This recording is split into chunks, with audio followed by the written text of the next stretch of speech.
ஓம் சக்தி. உலகமெல்லாம் சக்திநெறி ஓங்க வேண்டும். ஒவ்வொருவர் மனக்குறையும் நீங்க வேண்டும். பூமியின் 4 திக்குகளிலும் பிரயாணம் செய்தாலும் உண்மையான தர்மத்தை ஓரிடத்தும் நீ காண மாட்டாய்.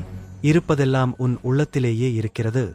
முன் ஜென்மத்தில் தான தர்மங்கள் அதிகம் செய்தவர்கள் இப்பிறவியில் பணக்காரர்களாக பிறக்கிறார்கள் என்பது இயற்கை விதி.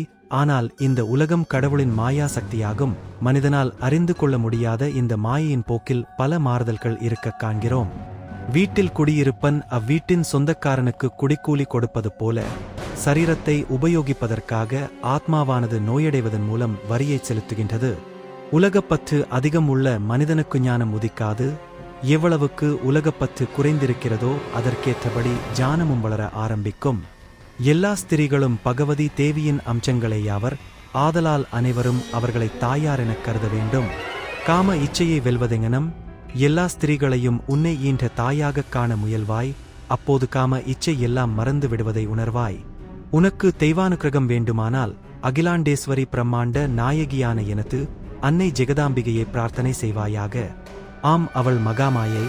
அவளைதான் அறியாமை என்னும் வலையனைவர் மீதும் வீசி இவ்வுலகம் முழுவதையும் மயக்கி ஆட்டி வைக்கிறாள். ஆக்கல், காத்தல், அழித்தல் ஆகிய முக்காரியங்களையும் புரிந்து விளையாடுபவளும் அவளே. அவள் விருப்பப்பட்டு திறந்தாலல்லாமல் பரலோக ராஜ்யத்திற்குள் பிரவேசிக்க முடியாது.